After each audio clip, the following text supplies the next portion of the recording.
नमस्कार दोस्तों, यह है पार्ट 2 है। अगर आपने पार्ट फर्स्ट नहीं देखा है तो उसे देख लें, क्योंकि उसे देखने के बाद लगभग सारी चीज़ें क्लियर हो जाएँगी। यहाँ हम एग्ज़ाम के दृष्टिकोण से बातें करेंगे कि आपके एग्ज़ाम में क्वेश्चन कहाँ-कहाँ से बनते हैं। तो हम पृष्ठभूमि की बात करते हैं। तो देखो, सिंध का शासक कौन था? दाहिर था, जो कि ब्राह्मण राजवंश का था। और वहीं अरब का शासक या गवर्नर था अल-हज्जाज। और उस समय खलीफा कौन था? तो उमैया खलीफा था। देखो, खलीफा का बड़ा महत्व होता है। खलीफा सबसे ऊंचा पद माना जाता है मुसलमानों में। फिर उसके नीचे कई सारे गवर्नर राज करते हैं, जैसे कि अरब का गवर्नर कौन था? अल-हज्जाज था। अब अल-हज्जाज ने क्या हुआ भैया, श्रीलंका से कुछ गिफ्ट मंगाए थे। और उन गिफ्टों की या उन तोहफों की चोरी हो गई थी या लूट हो गई थी। कहाँ पर? भाई, बंदरगाह पर। और जिसकी मुआवजे की मांग अल-हज्जाज ने दाहिर से की, और दाहिर ने मना कर दिया कि भैया हम नहीं जिम्मेदार इसके लिए, आप समझो। और जिस वजह से दोनों में युद्ध उत्पन्न हो गया, दोनों में युद्ध स्टार्ट हो गया इसी वजह से। अब देखो, यह भारत में प्रथम मुस्लिम आक्रमण नहीं था, ईमानदारी से। इससे पहले 711 ईस्वी में अब्दुल्ला ने आक्रमण किया था, लेकिन जो असफल रहा। वहीं 711 ईस्वी में यानी कुछ समय बाद बुदेल ने आक्रमण किया था, यह भी असफल रहा। 712 ईस्वी में मोहम्मद बिन कासिम के द्वारा जो आक्रमण किया गया, यह सफल रहा। अब देखिए, मोहम्मद बिन कासिम के बारे में थोड़ा समझें तो मोहम्मद बिन कासिम एक 17 वर्ष का बालक था जब इसने भारत पे आक्रमण किया था। और यह अल-हज्जाज का दामाद था और सेनापति। साथ ही साथ अल-हज्जाज इसके चाचा वगैरह लगते थे, क्योंकि देखो मुसलमान में चाचा मामा वगैरह में शादी हो जाती है, तो कहीं ना कहीं अल-हज्जाज इसके चाचा भी थे और ससुर भी थे। ठीक है। बेसिकली इसके पास दो हथियार थे जो बहुत ज्यादा खतरनाक थे। एक था मंजिनक और दूसरा था नफ्ता। मंजिनक क्या करता था भैया? पत्थर फेंकता था ये। और अपना नाफ्ता क्या करता था? आग फेंकता था, जिस वजह से कहीं ना कहीं भाई दाहिर को थोड़ा मुश्किल वाला काम पड़ा। अब जो मोहम्मद बिन कासिम है, इसने सीधे सिंध पर अटैक नहीं किया। उसने रास्ते में पड़ने वाले जो छोटे छोटे नगर थे, जैसे देवल, नैरून, सहवान, सीसम, इनको वो स्टेप बाय स्टेप जीतता गया। देखो भैया, सिंध का सबसे बड़ा बंदरगाह था देवल। क्वेश्चन बनेगा कि सिंध का सबसे बड़ा बंदरगाह कौन सा है, तो आप कहेंगे देवल था। इसने बंदरगाह को लूटा। फिर वो गया नैरून में। नैरून जो जगह थी ना, वहां पर बौद्ध भिक्षु ज्यादा रहते थे। उन लोगों ने आत्मसमर्पण कर दिया, और साथ ही साथ बौद्ध भिक्षुओं ने ही मोहम्मद बिन कासिम की सहायता की थी कि भैया राज बताए थे कि कौन कौन से राज हैं, जिस वजह से दाहिर हार सकता था। फिर सहवान गया।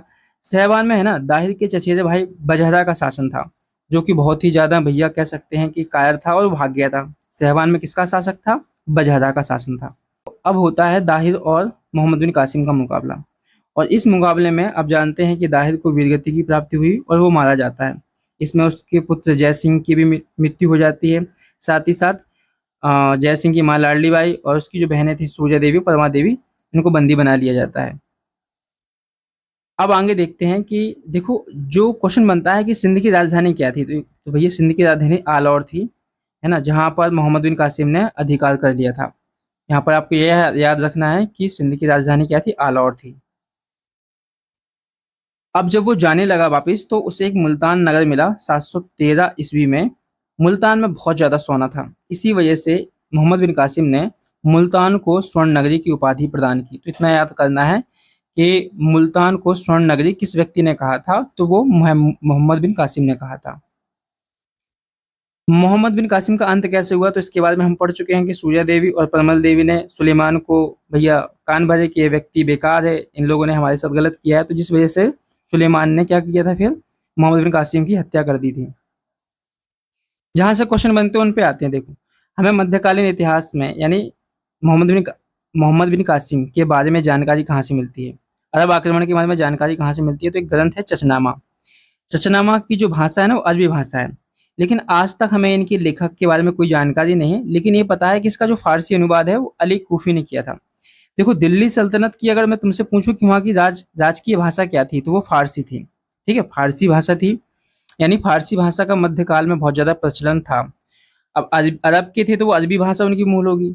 तो उन्होंने ना भैया चचनामा नामक ग्रंथ लिखा गया था। बेसिकली जो चच है ना, आपको समझो, ये चच कहीं ना कहीं दाहिर के पिता का नाम है। तो दाहिर के पिता का नाम है चच, और उन्हीं के नाम से ही चचनामा पड़ा है। आपको इतना याद करना है कि चचनामा से हमें मोहम्मद बिन कासिम की आक्रमण के बारे में पता चलता है। साथ ही साथ इसका जो फारसी अनुवाद है ना, वो अली कूफी ने किया था। दूसरा एक महत्वपूर्ण ग्रंथ है तारीख ए सिंध, जिसके लेखक हैं मीर मासूम। वहीं पंचतंत्र, पंचतंत्र भैया एक भारतीय ग्रंथ है और इसको लिखने वाले व्यक्ति हैं विष्णु शर्मा। विष्णु शर्मा ने यह ग्रंथ लिखा है और जिसका फारसी अनुवाद किसने किया? दारा सुको ने किया। इसके बारे में भी हमें जानकारी मिलती है। अब देखो, एक मेंस में बन जाता है क्वेश्चन, यूपीएससी और पीएससी स्टेट लेवल के जो एग्जाम होते हैं पीएससी, उनमें क्वेश्चन बनता है कि अरबों का भारत पर क्या प्रभाव पड़ा। बाकी वनडे एग्जाम में भी क्वेश्चन बनता है। अब देखो, अरब हमारे यहाँ आए, कुछ हमें दे के गए और कुछ हमसे लेके गए। तो सबसे पहले है ना, अरब हमसे शून्य और दशमलव प्रणाली सीख के गए भैया। उन्होंने सीखा कि शून्य क्या होता है, ये यहाँ से सीख के गए। साथ ही साथ इन्होंने इस टेक्निक को हिंदसा नाम दिया। इन्होंने कुछ ग्रंथ भी ट्रांसलेट करवाए, जैसे ब्रह्म सिद्धांत और खंडखाद। सबसे महत्वपूर्ण चीज है कि इन्होंने अरब अरब जो बेसिकली मोहम्मद बिन कासिम था, जो वो जब वो रुका था यहाँ पर, उसने दिरहम नामक सिक्के चलाए और यह चांदी का सिक्का था। जो कि समझो, एक होता है दिनार सिक्का। दिनार जो सिक्का होता है वो सोने का होता है, लेकिन वहीं दिरहम, दिरहम यह चांदी का सिक्का होता है, जिसे किसने चलवाया था भैया? मोहम्मद बिन कासिम ने चलाया था दिरहम। ध्यान करना। हमें अरबों से हमें भैया मानचित्र के बारे में पता चला, मानसून के बारे में पता चला। साथ ही साथ भारत में खजूर की खेती भी होने लगी। और जब ये अपने साथ आए थे ना, तो बहुत सारे ऊँट भी लेके आए थे, जिस वजह से ऊँट का भी प्रचलन हो गया। मोहम्मद बिन कासिम का जो सबसे महत्वपूर्ण पॉइंट बनता है, जहां से क्वेश्चन बनता ही बनता है, वो है कि जजिया कर। भाई, मोहम्मद बिन कासिम पहला ऐसा व्यक्ति था जिसने भारत में पहली बार जजिया कर लगाया।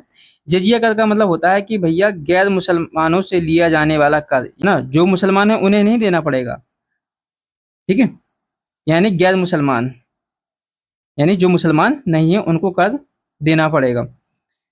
किस लिए देना पड़ता था? कि तुम भैया मुसलमान नहीं हो, इसलिए अगर तुम कर नहीं दोगे तो हम तुम पर आक्रमण करेंगे, तुम्हारी जान लेंगे। अगर तुम अपनी सुरक्षा चाहते हो तो तुमको टैक्स देना पड़ेगा, हम तुम्हें नहीं मारेंगे। अगर तुम कर से बचना चाहते हो तो तुम मुसलमान बन जाओ, हम तुमसे टैक्स नहीं लेंगे। हालांकि मोहम्मद बिन कासिम ने बच्चों, बूढ़ों, औरतों, विद्वानों और ब्राह्मणों को कर से मुक्त किया था। हालांकि आगे चलकर फिरोज शाह तुगलक ब्राह्मणों पर भी जजिया कर लगा देता है ना। दिल्ली सल्तनत का शासक होता है तुगलक वंश में। फिर भैया मुगल काल आता है। मुगल काल में क्या होता है? अकबर, यानी जोधा भाई बेगम के कहने पर जो अकबर होता है, 1564 में जजिया कर समाप्त कर देता है। यानी मोहम्मद बिन कासिम ने लगाया, ठीक है, लेकिन फिरोज शाह तुगलक ने ब्राह्मणों पर भी लगा दिया। फिर आगे चल के 1564 में अकबर उससे खत्म कर देता है। लेकिन भैया और कट्टर शासक आते हैं, औरंगजेब, जो 1679 में उन्हें जजिया कर लगाता है और ये सब पे ठोक देता है। ठीक है, सब पे, किसी को भी, मतलब किसी पे भी रहम नहीं करता है, सब पे ठोक देता है। फाइनली जाके है ना उत्तरवर्ती मुगल काल आता है, जिसमें मोहम्मद शाह रंगीला यह पूर्ण रूप से जजिया कर समाप्त कर देता है। तो यहाँ से क्वेश्चन बहुत अच्छे बन जाते हैं कि जजिया कर सबसे पहले किसने लगाया था? तो सबसे पहले मोहम्मद बिन कासिम ने लगाया था।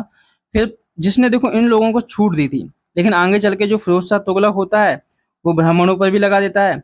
अब बीच में भैया आते हैं अकबर, वो खत्म कर देते हैं 1564 में। डेट याद करना, क्वेश्चन बन सकता है यहाँ पर। 1564 में जजिया कर हटा दिया गया था अकबर के द्वारा, लेकिन 1679 में भैया फिर से औरंगजेब ने लगा दिया और फाइनली मोहम्मद शाह रंगीला के द्वारा जजिया कर समाप्त कर दिया गया। मुख्य कारण था कि अरब अपना विस्तार करना चाहते थे, क्योंकि उनकी भूमि खत्म हो चुकी थी, वो बंजर भूमि थी। वो चाहते थे हमें नई भूमि मिले, नई जमीन मिले, जहां पर हम कृषि कर सकें। और उनका दूसरा उद्देश्य था भैया धन संपदा लूटना। तीसरा उद्देश्य था इस्लाम धर्म का प्रचार करना। तो अगर आपसे पूछे कि अरबों का भारत में आक्रमण करने का प्रथम उद्देश्य क्या था, तो आप कहोगे साम्राज्य का विस्तार करना। ठीक है, दूसरा आप कहोगे धन संपदा लूटना, और तीसरा था इस्लाम धर्म का प्रचार करना। इस तरीके से एक शब्द और याद करना है कि जो हिंदू लोग हुआ करते थे, यानी जो गैर मुस्लिम लोग हैं, देखो गैर मुस्लिम में आपके हिंदू आ जाएंगे, सिख आ जाएंगे, जैन आ जाएंगे, है ना। हालांकि सिख बाद में आए भैया, थोड़ा जानकारी के लिए बता दूं, उस समय जैन और बौद्ध थे बस, सिख तो बाद में आए। तो इन लोगों को जिम्मी कहा गया। चलिए अब क्वेश्चन आंसर पे आते हैं। भारत पर प्रथम सफल मुस्लिम आक्रमण किसके नेतृत्व में हुआ? तो वो था मोहम्मद बिन कासिम। अरब आक्रमण के समय सिंध का शासक कौन था? तो था भैया राजा दाहिर। प्रथम अरब आक्रमण का तात्कालिक कारण क्या था? तो देखो, जो तुरंत का कारण था, जिस वजह से भैया तुरंत लड़ाई छिड़ी हुई थी। हालांकि कारण तो बहुत सारे थे, जिसमें सबसे बड़ा कारण तो यही था कि उन्हें अपने भैया नई ज़मीन चाहिए थी। तो मेन जो रिसेंटली वजह थी जिसकी वजह से हुआ, तो वो था देवल बंदरगाह पर समुद्री डाकुओं द्वारा जहाज़ों की लूट। किस वर्ष मोहम्मद बिन कासिम ने भारत पर सफल आक्रमण किया? तो इसका सही आंसर हो जाएगा 712 ईस्वी में। ठीक है, 712 ईस्वी में मोहम्मद बिन कासिम की आक्रमण के समय किस स्थान पर बौद्ध भिक्षुओं जनता ने बिना लड़े आत्मसमर्पण कर दिया था? तो वो था नेरून, नेरून नामक स्थान पर। सिंध की महत्वपूर्ण राजधानी कौन सी थी? तो देखो, अलौल, अलौल नामक जो स्थान था, शहर था, वो सिंध की राजधानी थी। मोहम्मद बिन कासिम की अंतिम और सबसे महत्वपूर्ण विजय 713 ईस्वी में कहाँ थी भैया? मुल्तान थी, जहां उसने स्वर्ण नगरी नाम दिया था। कासिम विजय के बाद कासिम की विजय के बाद अपार स्वर्ण भंडार प्राप्त होने का मुल्तान को क्या नाम रखा? स्वर्ण नगरी, सिटी ऑफ गोल्ड। मोहम्मद बिन कासिम की मृत्यु का आदेश किस खलीफा ने दिया था? तो सुलेमान ने दिया था। अरबों के सिंध विजय के मुख्य स्रोत शशनामा की मूल भाषा क्या थी? तो मूल भाषा अरबी थी, हालांकि उसका फारसी भाषा में अनुवाद किसने किया था? अली कूफी ने किया था। शशनामा में फारसी अनुवाद किसके द्वारा किया गया था? तो अली कूफी ने किया था। अरबों ने भारत में कौन सा चांदी के सिक्के चलाए? तो दिरहम, दिनार मत कर देना, दिरहम हो जाएगा। अरबों ने भारत में शून्य और दशमलव प्रणाली सीखी, इसे इन्होंने क्या कहा? तो उन्होंने इसे हिंदसा कहा। ब्रह्मगुप्त के प्रसिद्ध ग्रंथ ब्रह्म सिद्धांत का अरबी अनुवाद किन विद्वानों ने किया? तो ध्यान करना, अल फाजरी और याकूब इब्न तारिक। भारत में पहली बार खजूर की खेती और ऊंट पालन की शुरुआत किसके माध्यम से हुई? तो अरबों के माध्यम से हुई। भारत में प्रथम बार जजिया कर किसके द्वारा लागू किया गया? तो वो था भैया मोहम्मद बिन कासिम। मोहम्मद बिन कासिम द्वारा लागू किए गए जजिया कर से किस वर्ग को मुक्त ही रखा गया? तो लगभग सभी लोगों को कर्म से मुक्त रखा गया था जजिया कर से। भारतीय इतिहास में किस शासक ने पहली बार ब्राह्मणों पर जजिया कर लगाया? तो फिरोज शाह तुगलक ऐसा व्यक्ति था जिसने पहली बार ब्राह्मणों पर भी जजिया कर लगाया था। मुगल बादशाह अकबर ने जजिया कर कब कब समाप्त कर दिया? तो 1564, डेट याद रखिएगा भैया। 1564 में जोधाबाई के कहने पर मुगल बादशाह अकबर ने जजिया कर समाप्त कर दिया गया। यहाँ से क्वेश्चन बनता है, मुस्लिम शासक के अंतर्गत सुरक्षित गैर मुसलमान समुदाय किस विशिष्ट नाम से जाने जाते हैं? तो जिम्मी। अब देखो, मैं तुमसे क्या कह रहा हूँ, मैं पढ़ाने के वक्त कुछ हिचका होऊंगा, बिचका होऊंगा, ये सब मैटर नहीं करता है। आप ये देखो कि चीज़ें आपको बहुत अच्छी मिल रही हैं, चीज़ें समझ में आ रही हैं। थोड़ा मुझे समय लगेगा क्योंकि मैंने ऑफलाइन पढ़ा है, ऑनलाइन आने में मुझे थोड़ा समय लगेगा। तो आपको करना क्या है, आपने देखी क्लास देख ली, स्टोरी मोड पढ़ लिया, आपने फैक्ट वाली क्लास ले ली, क्वेश्चन लगा ली। अब आपको सीधा जाना है प्ले स्टोर पर और एप्लीकेशन डाउनलोड करना है टेस्ट हुक रिवीजन। अब ये तो आपको खुद देखना है कि वास्तव में मैंने जो सीखा है उससे को मैं अपने जहन में घुसा पाया कि नहीं घुसा पाया। अगर आपने पहली वीडियो देख ली, अगर आपने दूसरी वीडियो देख ली और आप यहाँ तक पहुँच गए हैं, तो फिर मैं आपसे हाथ जोड़ के कहता हूँ, और कसम है मेरी भाई, मेरी खुद की कसम है कि तुम्हें अब एप्लीकेशन पे जाकर टेस्ट लगाना है। लगभग तुमको अरब आक्रमण के 30 से 40 क्वेश्चन मिलेंगे, उन्हें लगाकर आना है और देखना है कितने क्वेश्चन बनेंगे। साथ ही जो थ्योरी वाली क्लास है, यही वाली क्लास, इसके तुमको नोट्स बना लेने हैं और तुमको पीडीएफ भी वहीं मिल जाएगी। और देखना, मैं मुझे 10 दिन के अंदर पूरा सिलेबस कंप्लीट करके दिखाऊंगा और जो तुम्हारे बिल्कुल जहन में जाएगा। तो चलिए मिलते हैं अगले टॉपिक के साथ। बहुत बहुत धन्यवाद और वीडियो को लाइक और सब्सक्राइब जरूर कर दीजिएगा भैया। सी यू लेटर।